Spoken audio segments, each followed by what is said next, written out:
Sejam todos bem-vindos ao canal Ciências da Religião e Teologia, um canal voltado ao mundo religioso.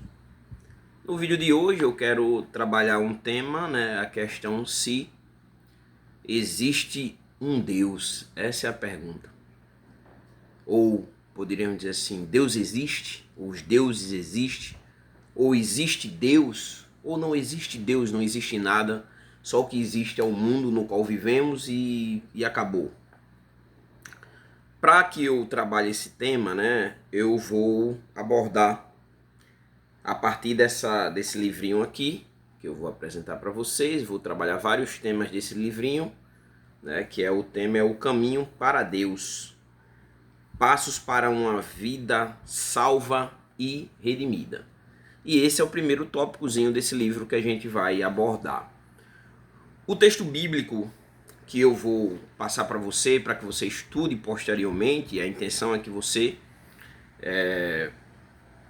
faça a interpretação do texto e chegue às suas próprias conclusões a partir dessa temática que nós vamos desenvolver aqui, Então vou te dar os textos, Gênesis no capítulo 1 e o versículo 27 e 28 e o capítulo 3, que o capítulo 3 já aborda, e o capítulo 3, onde o texto nós vamos ter a tentação e a queda, a partir do capítulo 3 de Gênesis, lembrando que Gênesis é o primeiro livro da Bíblia e compõe o Pentateuco, que são os 5 primeiros livros da Bíblia. E o versículo que nós vamos usar no capítulo 3 é apenas o versículo 8. Então, Gênesis capítulo 1, versículo 27 e 28, e o capítulo 3, apenas o versículo 8. Então, o nosso tema é esse: existe um Deus? Para isso, nós vamos a algumas questões atuais. E as questões atuais, inclusive em países como da Europa, do qual foi o berço do cristianismo, a expansão do cristianismo via missões, e hoje, em boa parte daqueles países, a fé cristã ela tem sido abandonada, Tem se construído muito uma fé a partir das migrações de religiosos do islamismo, que têm migrado para a Europa, e o islamismo tem crescido bastante na Europa, em vários países. Então, a questão é, Deus existe? Os deuses existem?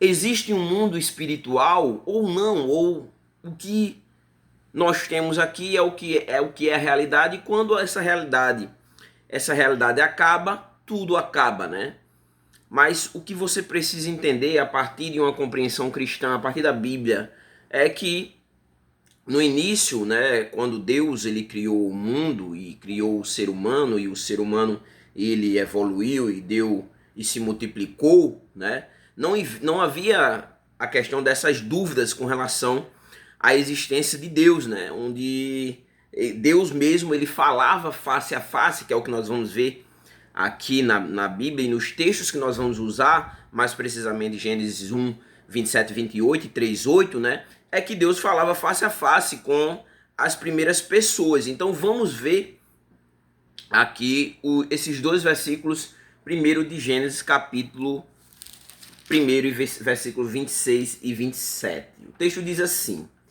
E Deus criou o homem à sua imagem, a imagem de Deus os criou, homem e mulher os criou.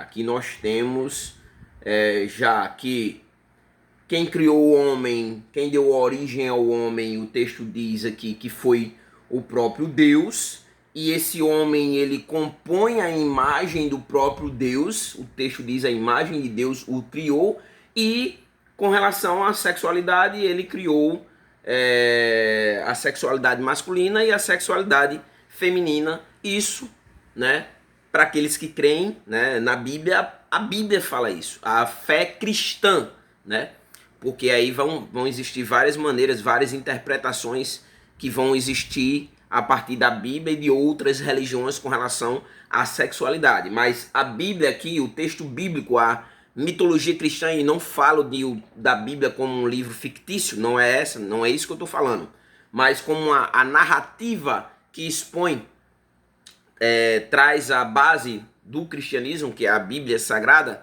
dividida em dois testamentos, o Antigo Testamento e o Novo Testamento. Ele diz que Deus criou homem e mulher, então nós temos a sexualidade. E o versículo 28, ele diz assim, né? Então Deus os abençoou e disse, né? Então Deus abençoou a sua criação, o homem e a mulher, que é a sua imagem e semelhança. Multiplicai-vos e frutificai e multiplicai-vos, enchei a terra e sujeitai-a. Dominai sobre os peixes do mar, sobre as aves do céu, sobre todos os animais que rastejam sobre a terra. Então aqui nós vemos que eles ouviam a voz do próprio Deus, né? Deus, ele se comunicava com o homem, né? Eles ouviam a voz de Deus, né? E nós vamos entender por que essa voz, então, por que hoje as pessoas não conseguem tanto ouvir a voz de Deus como aqui, nesse momento. Nós vamos entender o porquê. Vamos entender porque a humanidade se distanciou tanto de Deus, né? A partir da sequência do nosso estudo. E no versículo 3, né, que vai narrar a queda da humanidade, no capítulo 3, a tentação e a queda, e aí depois de toda a narrativa da queda, nós vamos encontrar o versículo 8, que diz assim: ao ouvirem a voz do Senhor Deus, que andava pelo jardim ao final da tarde, né? Veja, o trecho traz uma ideia, traz aqui uma imagem de que Deus andava pelo jardim ali no final da tarde. O homem e sua mulher esconderam-se da presença de Deus entre as árvores do jardim. Então, nós vemos que o homem e a mulher, eles têm uma atitude de se esconderem de Deus. Então, o homem, a atitude, você vai ver a narrativa, que eu não vou trazer aqui, a narrativa da queda, a partir da serpente, né, que vai aparecer. Era um animal astuto, o mais astuto de todos os animais, como diz no versículo 1, e vai trazer ali, vai conduzir a mulher e o homem a comer do fruto do qual Deus havia proibido. E depois aqui, no versículo 8, a narrativa é que Deus vai ao encontro do homem. O texto diz que ele andava pelo jardim, né, ao final da tarde, e o homem se escondeu. Então aqui nós temos essa conexão entre Deus e o homem, o primeiro casal, Adão e Eva, né? Esse diálogo direto de Deus para com o homem, esse diálogo direto de Deus para com a sua criação, que é a sua imagem e semelhança, né? Então vamos dar sequência. Então a segunda pergunta, depois da primeira pergunta, se Deus existe, nós vimos aqui que ele existe e que no princípio o homem tinha essa conexão direta com o próprio Deus, dialogava com o próprio Deus, né? Por que então, né? Por que motivo então hoje não é mais assim? Porque hoje as pessoas não têm esse diálogo direto com o próprio Deus. E a primeira resposta é que porque o homem acreditou na voz de Satanás. E você vai ver essa narrativa em Gênesis 3, né? A serpente disse assim, o versículo 4. Disse a serpente à mulher: com certeza não morrerás. Na verdade, Deus sabe que no dia em que comerdes desse fruto, vossos olhos se abrirão e vocês serão como Deus, conhecendo o bem e o mal. Então, vendo a mulher que a árvore era boa para dela comer, agradável aos olhos e desejável para dar entendimento, tomou do seu fruto, comeu e deu dele a seu marido, que também comeu. Então, o homem e a mulher acreditou na voz de Satanás e comeu do fruto que havia sido proibido por Deus que ele comesse. E aí veio a desobediência consciente a Deus, né? Que é o primeiro pecado, ou dentro da teologia cristã, o pecado original, o pecado que deu origem a toda a humanidade posterior a Adão e Eva nascerem numa condição totalmente de distanciamento para com Deus e com inclinação direto para o pecado, ou poderíamos dizer mortos espirituais, das quais necessitam receber vida. E você vai ver isso no texto de Efésios 2:1, onde o texto diz que ele vos vivificou, estando vós mortos em vosso delito e pecado. Então morte espiritual. Então esse é o motivo das pessoas não terem aquele mesmo contato de Adão e Eva do princípio.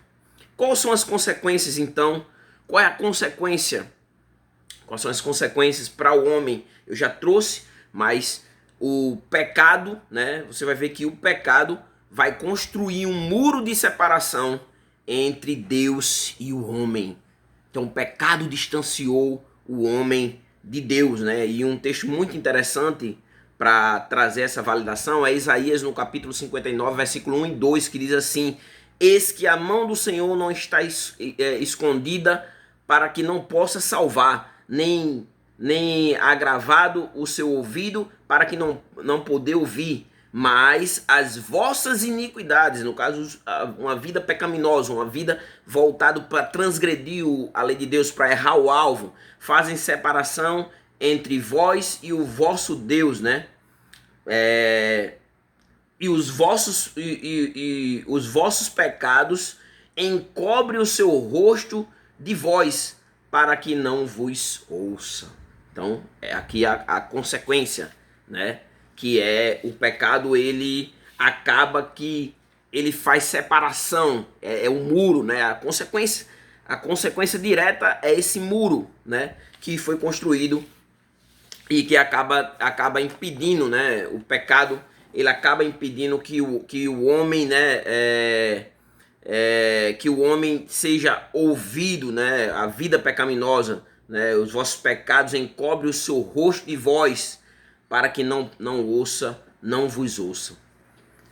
Para concluir, né? Porque é uma sequência, então para concluir, qual é as conclusões que nós chegamos? A partir dessa primeira temática, que é uma evolução, então não é tudo de uma vez, é uma evolução.